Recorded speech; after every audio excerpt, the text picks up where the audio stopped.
लक्षवेधी क्रमांक 6. सभापती महोदय वितरित केल्याप्रमाणे मंत्री महोदय, विषय आपल्याला चांगला माहिती आहे. 3 महिन्यापूर्वी वेगळ्या बैठकीत फलटण खंडाळा तालुक्यात झालेला जो काही प्रकार होता आणि त्याच्यातनं जो असंतोष तयार झाला होता, तो असंतोष मी जी अशी लक्षवेधी टाकलेली आहे त्याशी जरी प्रत्यक्ष संबंध नसला तरी मूळ मुद्दा तोच आहे की आमच्या संबंध भागात की ओरिजिनल नीरा देवघरच्या लाभक्षेत्रात भोर, खंडाळा, फलटण आणि माळशिरस हे 4च तालुके आहेत. आज पाणी दिसायला लागल्यानंतर या पाण्यावर कोण किती डोळा ठेवते हे आपल्यालाही चांगलं माहिती आहे. मला काही नावं घ्यायची नाहीत, कारण नावं घेणं मला इष्ट वाटत नाही, योग्य वाटत नाही. पण जो तो आमदार आपल्या भागात पाणी खेचायचा प्रयत्नच करत असतो. आता ह्या प्रश्नाच्या बाबतीत आपल्याला एक स्पष्ट विचारायचं आहे मला, की आपण तेव्हाही मला सांगितलं होतं पुणे विधानसभेच्या पुणे काउन्सिल हॉलच्या समोर की लाभक्षेत्राच्या बाहेर आम्ही पाणी जाऊन देणार नाही.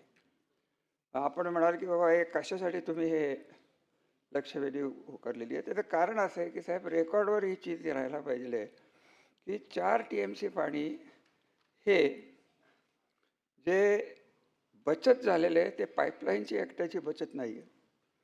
हे पाणी MIDCचं आहे. MIDCच्या क्षेत्रामुळे हे बचत झालेलं आहे आणि पाईपलाईन अशा दोन्ही प्रकारांनी 4 TMC पाणी जे बचत झालेलं आहे, या 4 TMC पाण्यात कायद्याने आपण जो GR नमूद केलेला आहे 25 सालचा, त्याच्या आधीचे पहिले अधिकार हे आमचेच राहणार आहेत. त्याचं कारण हे स्पष्ट आहे की ICA आणि CCAमध्ये जो फरक राहिलेला आहे फलटण तालुक्यात, तो भरून काढण्यासाठी आपण या पाण्याचा वापर करणं आवश्यक आहे. जर राहिलंच पाणी आणि कोणाला आवश्यक वाटलं तर निरेच्या खोऱ्यात, निरेच्या पश्चिमेच्या बाजूला कोकणात जाणारं जे पाणी आहे हे पाणी वळवून आपण या निरे खोऱ्याच्या हा पाण्याचा प्रश्न जो सारखा खतखत करतोय हा सुटेल, अशाप्रमाणे आपण कारवाई करणार का? माननीय मंत्री महोदय. सभापती महोदय, उत्तरात आपण हा उल्लेख केला की 3.5 TMC पाणी त्यात बचत होणार आहे आणि केवळ कारण तो अनेक वर्ष त्या कालव्याचं काम सुरू आहे. म्हणजे मला वाटतं 65 किलोमीटरचं काम आताशी कुठंतरी पूर्ण झालं आहे आणि पुढचं आपण 100 किलोमीटरचं काम बंद नलिकेतून प्रस्तावित केलेलं आहे. त्याच्यापैकी 20 किलोमीटर कामही जवळजवळ आता पूर्ण होत आलेलं आहे. तेव्हा सभापती महोदय, ही पाणी बचत जी होणार आहे ती काही त्या प्रकल्पाच्या कार्यक्षेत्राबाहेर द्यायचा प्रश्न नाही. ती सरकारची पहिल्यापासून भूमिका, तीच भूमिका आपली आहे. मागणी पुष्कळ करतायत की आमच्या भागाला दिली पाहिजे वेगळ्या, कारण सभापती महोदय, ह्या भागाची स्थिती अशी की एक जुना निरा जो वीर धरणातून निरा उजवा डावा कालवा निघाला, आता हा आपण निरा देवधरमधून आणि गुंजनीमधून आता हे पाणी आपल्याला साधारण 15 TMC उपलब्ध होणार आहे. 11 TMC आपल्या निरा देवधरमध्ये आहे.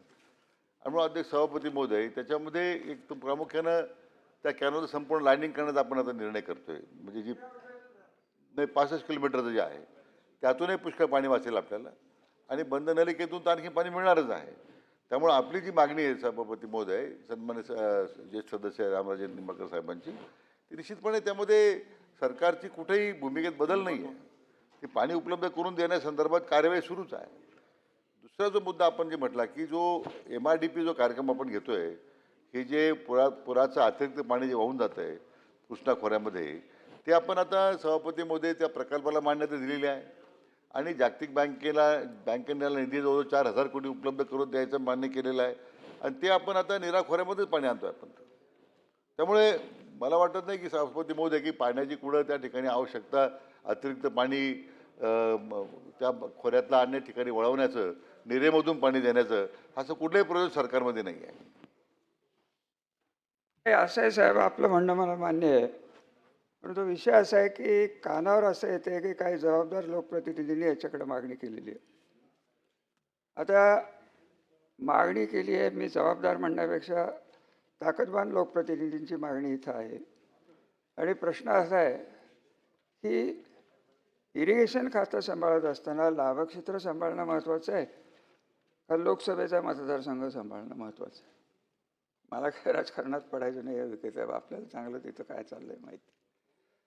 मी आपला एकच लक्ष वेधू इच्छितो की आपण जो उल्लेख केलेला आहे की 28/2/24 साली बंदस्त नलिका वितरण प्रणालीमुळे होणाऱ्या बचतीच्या पाण्याचे प्राधान्यक्रम निश्चित केलेले आहेत. हे प्राधान्यक्रम काय आहेत आणि हे प्राधान्यक्रम आम्हाला मान्य आहेत आणि कुठल्याही परिस्थितीत कॅबिनेट किंवा अन्य मार्गाने किंवा MWRRकडे जाऊन हे आम्ही बदलणार नाही असं आश्वासन मला दिलं तर माझं समाधान होईल. नाही सभापती महोदय, आपण तर मी अगोदरच सांगितलं आहे, परंतु हे जे कालव्यांना अस्थिरीकरण करून ते पाणी वाचणारच आहे आपलं. बंद नलिकेतूनही पाणी आपण देतोय, त्यामुळे पाण्याची बचत होणारच आहे. हे 3.5 TMC व्यतिरिक्त आणि म्हणून जे पाणी ज्या ज्या तालुक्याला, फलटण तालुक्याच्या 22,000 हेक्टर क्षेत्राचा काही आपण त्याच्यामध्ये अंतर्भाव आहे. त्यामुळे सभापती महोदय, जे जे क्षेत्र त्या प्रकल्पामध्ये त्या ठिकाणी प्रकल्पामध्ये समावेश केलेला आहे, त्या संपूर्ण क्षेत्र आपण सभापतीमध्ये अंतर्भूत केलेलं आहे. असं आहे की माजी खासदार आपले सन्माननीय रणजितसिंह निंबाळकर आहेत, त्यांचाही त्यासाठी पाठपुरावा होतो. आपलाही पाठपुरावा सुरू आहे. आता दोन्ही सन्माननीय निंबाळकर साहेबांचाच पाठपुरावा आहे आणि तुमच्या सगळ्यांच्या विनंतीला सन्मान करत आम्ही आपल्या मागणीचा पाठपुरावा करतोय किंवा ती पूर्णतेला नेण्यासाठी सभापतीमध्ये प्रयत्न करतोय. अन्याय कोणावर करण्याची भूमिका शासनाची अजिबात नाही आहे. यार मी जे वाचलेले आहेत त्यात सरळ म्हणलेलं आहे की CCA आणि ICA मधला फरक भरून काढण्यासाठी या बचतीच्या पाण्याचा उपयोग व्हावा. आपण जे 22,000 हेक्टर काय जे बोलला लाभक क्षेत्रात हे येणारं पाणी आहे, परंतु ICA आणि CCA मधला जो फरक आहे तो पहिला भरून काढावा. नीरा देवगडचं पाणी जेव्हा सुरू होईल तेव्हा हे जे पाणी आज नीरा उजवा कालव्यात जातं आहे आणि लांब सांगोल्यापर्यंत जातं आहे, हे पाणी जाणार आहे सर. हे पाणी जाणार आहे, त्याच्या मागे 2 लाख टन 3 लाख टन ऊस आहे, तो जाणार आहे. उरलेले आपण जे नमूद करताय की हे सेव्हिंग होईल, ॲडिशनल होईल, 4 TMCचं ॲडिशनल होईल, ते आम्हालाच तुम्ही वाटून प्राधान्य द्यावं एवढंच आमचं म्हणणं आहे. आता तिसरा प्रश्न जो आपण उपस्थित केला की पुराचं पाणी साहेब माझ्याच ऐकण्यात नाही, ते खातं मी बरीच वर्ष सांभाळलेलं आहे. पुराचं अतिरिक्त पाणी हे काय आहे मला एकदा विखे साहेब नीट समजावून सांगा. इथं वेळ घेण्यात काही अर्थ नाही, मला बोलवा. मी आपल्याला 4च प्रश्न सांगेन की नाटंबी नावाचं एक धरणाची साईट होती या निरेत, ही 27 TMC होती. आज नीरा देवघर बांधलंय, हे 13 TMCचं बांधलेलं आहे. 14 TMC पाणी कुठं गेले हे मलाही कधी 15 वर्षात कळलं नाही. आपण जर शोधून काढलं तर हे प्रश्न निश्चितपणे सुटतील. पण माझं तर म्हणणं आहे की या बाबतीत एकदा सखोल आपलं मार्गदर्शन घेण्यासाठी त्याचं कारणच आहे. माझ्या अपेक्षा आपल्याकडनं जास्त काय आहेत, तर आपल्या वडिलांनी कैलासवासी पद्मश्री डॉक्टर विखे पाटलांनी केलेली गोदावरी पाण्याची खटपट मला माहिती आहे साहेब. सर पाण्यासाठी आपल्याला किती त्रास होतो आहे हेही मला माहिती आहे. त्यामुळे माझं म्हणणं असं आहे की ज्या तालुक्यांनी पुनर्वसनासाठी आपल्या सगळ्या जमिनी दिल्या त्यांचं सोडून तुम्ही इतर बाकीच्यांचं बघता कसं. आणि हे जर बघितलं गेलं ते कुठल्या कायद्याने, कायदा तर सोडा नैसर्गिक न्यायाने होणार नाही आणि माणुसकीने होणार नाही. माणसं 25 वर्ष तुम्ही उल्लेख केला की 85 साली सुप्रमा होती आणि काम सुरू झालं 99ला. 10 वर्ष ही लोक आम्हाला फिरून देत नव्हती. अशा ठिकाणी फिरून मी हे पाणी आणि धरण बांधलेलं आहे. माझं कौतुक करण्यासाठी मी इथं उभा नाही आहे. फक्त ज्यांनी जमिनी सोडल्यात त्यांच्यावर अन्याय नको. CCA आणि ICAतला फरक पडण्यासाठी आम्हाला तुम्ही शब्द द्यावा. आणि तिसरी गोष्ट, या बाबतीत एक सखोल चर्चा करू, ज्या आपल्या सवडीने करू आणि मला एकट्यालाच एकच निंबाळकर बोलवा, ही विनंती माझी राहील. सभापती महोदय, खरं म्हणजे CCA आणि ICA मधील तफावत दूर करण्यासंदर्भातच ही कार्यवाही केलेली आहे. मी पुन्हा एकदा सभापती महोदय, सन्मान्य आमचे ज्येष्ठ सदस्य यांना सांगू इच्छितो की ज्यांनी जे प्रकल्पग्रस्त आहेत किंवा त्यांनी जे सॅक्रिफाईस करून या धरणाच्या पुनर्वसन धरण पूर्ण झालं त्यांच्यामुळे नाही, म्हणून त्यासाठी सभापती महोदय मी आपल्याला पुन्हा खात्री देऊ इच्छितो की लाभ क्षेत्राच्या बाहेर पाणी द्यायचा प्रश्नच नाही आहे. आपण निश्चित राहा.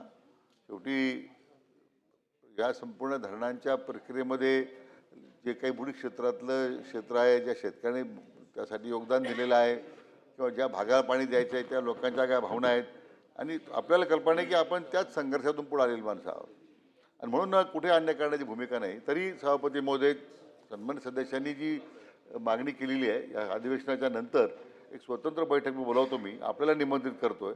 मला वाटतं विस्ताराने चर्चा करून ज्या ज्या आपल्या शंका आहेत सभापती महोदय आपण दूर करू. लक्षवेधी आपल्या परिसरातील ताज्या आणि महत्त्वाच्या बातम्या पाहण्यासाठी स्थैर्य न्यूज चॅनलला यूट्यूबवर सबस्क्राईब करा आणि बेल आयकॉन प्रेस करा.